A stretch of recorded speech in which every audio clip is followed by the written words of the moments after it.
Audio Jungle.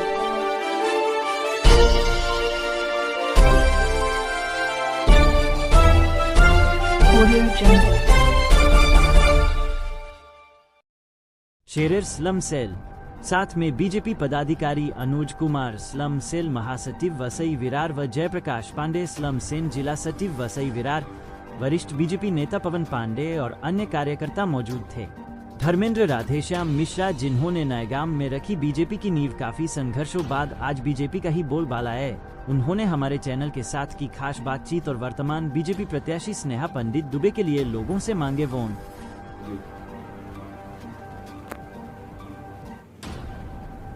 Naigaon में BJP के founder आपको कहा जाता है। यहाँ के लोगों में ऐसी चर्चा है कि पूर्व में यहाँ बीजेपी का अस्तित्व तो नहीं था।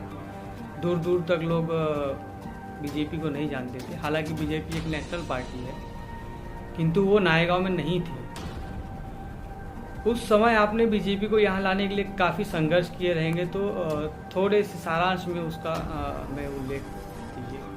असल में मैं पहले विक्रोली में रहता था। मैं एज ए सिनेमाटोग्राफर था, फिल्म इंडस्ट्री में काम करता था। लेकिन मेरे दिमाग में ऐसा आया कि कुछ देश और समाज के लिए करूं। दुनिया अपने लिए पर्सनल अपने लिए जीती है, अपने परिवार के लिए जीती है, लेकिन मेरी इच्छा है कि मैं लोगों के लिए जीऊँ, मैं समाज के लिए जीऊँ, मैं देश के लिए जीऊँ। मैं अपने आप को चंद्रशेखर आजाद, सुभाष चंद्र बोस, भगत सिंह, इनको मैं अपना आदर्श मानता हूँ कि ये लोग निस्वार्थ भाव से इतनी कम उम्र में देश के लिए फांसी पे चढ़ गए। इनका कोई स्वार्थ नहीं था। तो मेरे विचार में ऐसा आया कि मैं देश के लिए कुछ करूं। तो मैं नायगांव में 2013 में आया और 2014 में यहाँ बीजेपी नहीं थी। मैं बीजेपी के लोगों से यहाँ संपर्क किया। यहाँ हमको अध्यक्ष बनाया गया नायगांव का। इसके बाद यहाँ के सांसद चिंतामणि बनगा जी से मैं उद्घाटन कराया। 1 मई 2014 को यहाँ पहले यहाँ इतना मेहनत किया हूँ मैं, बीजेपी लाने के लिए इतना संघर्ष किया हूँ कि अब क्या बोलूँ मैं। हमसे कोई बात भी नहीं करता था। जब मैं बीजेपी का पहली बार बैनर लगाया यहाँ, तो लोग हमसे मुंह मोड़ लेते थे। लेकिन आज ऐसा हो गया है कि लोग हमसे जुड़ना चाहते हैं। आज पूरे दुनिया में बीजेपी, भारतीय जनता पार्टी जो है, मैं इसके लिए बीजेपी से जुड़ा हूँ क्योंकि ये हिंदुत्व की पार्टी है और मैं सनातनी हूँ। मेरा नाम ही धर्मराज सनातनी है। तो सनातन के लिए मैं कुछ भी करने के लिए तैयार हूँ। लेकिन सबसे पहले मेरा धर्म और मेरा ये अपना सनातन आता है, उसके बाद जो है अपनी पार्टी आती है। इसके लिए मैं बीजेपी। आपके मन में कहीं ऐसी कभी कसक रही या ऐसा कभी आपने सोचा कि मुझे पार्टी का, मैंने यहाँ पर पार्टी लाई है, पार्टी को जिंदा किया है, एक स्वरूप दिया पार्टी को। आज जो पार्टी लगातार 3 बार उस पार्टी के पीएम हैं, तो आपको कहीं ना कहीं आपके दिमाग में ख्याल आया कि हम भी चुनाव लड़ें, या सांसदी या विधायकी या नगर सेवक? देखिए, ऐसा है कि जैसे हमारे माननीय नरेंद्र मोदी जी, श्री योगी आदित्यनाथ जी, ये हमारे आदर्श हैं। और ये अगर आज नरेंद्र मोदी प्रधानमंत्री हैं, योगी जी मुख्यमंत्री हैं, चुनाव लड़े तभी हुए। अगर हम सिस्टम बदलना चाहते हैं तो हमको सिस्टम में जाना पड़ेगा। तो जब पार्टी अगर खुद हमको उस लायक समझेगी तो स्वयं टिकट देगी, हमको लड़ाएगी। अपने बोलने से कुछ नहीं होता है। हर व्यक्ति, पक्षी भी अपना हित नहीं समझते हैं। अगर पार्टी को लगेगा कि हम उस काबिल हैं, टिकट देगी तो हम जरूर लड़ेंगे। मैं भारत से किसी भी कोने से लड़ सकता हूँ।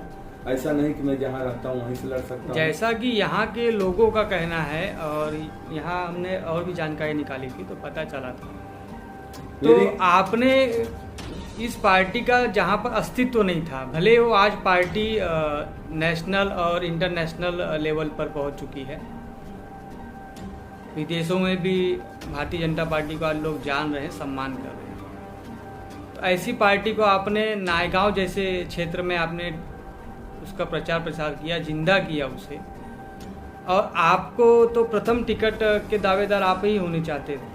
एक्चुअली कैसा होता है ना कि हमारी इच्छा है कि हम किंग मेकर बने, किंग ना बने। और दूसरी चीज़ क्या है कि जो घर का मुखिया होता है वो पूरा परिवार को व्यवस्थित रखता है। स्वयं खाता नहीं है, स्वयं कपड़ा नहीं पहनता, लेकिन अपने बच्चों को पहनाता है। तो जो पेड़ लगाता है वो पेड़ का फल कभी खाता नहीं, दूसरों के लिए पेड़ लगाता है। हमको ऐसी इच्छा नहीं है कि हमने अगर यहाँ बीजेपी लाए तो हम ही टिकट के दावेदार हैं। अगर पार्टी चाहेगी तो टिकट देगी, हम उसका स्वागत करेंगे। लेकिन हमारी इच्छा ये है कि हम उत्तर प्रदेश से, जहाँ हमारी जन्मभूमि है, अगर हम वहाँ से टिकट हमको पार्टी देती तो हमारे लिए ज़्यादा अच्छा होता।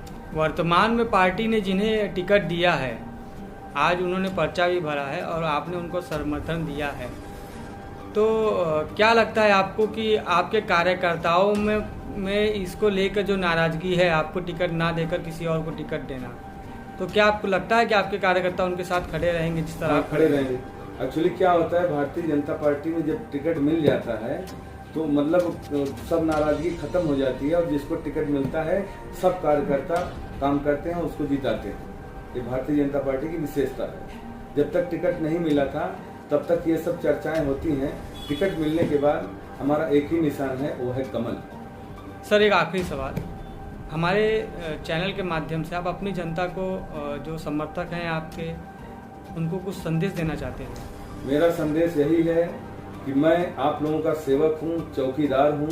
कभी भी किसी को भी किसी प्रकार की कोई भी आवश्यकता पड़े, हम हर क्षण हर पल आप लोगों की सेवा के लिए 24 घंटे 7 दिन तत्पर हैं। और मेरा मोबाइल नंबर है 9930507210। इस नंबर पे आप कभी भी फोन कीजिए और कोई भी किसी भी प्रकार की सहायता मैं देने के लिए निस्वार्थ भाव से, कोई उसमें मेरा स्वार्थ नहीं है, कोई चार्ज नहीं है। मैं 24 घंटे आप लोगों की सेवा में हमेशा तत्पर रहूंगा। किसी भी प्रकार की ऐसा नहीं है कि ये है वो है।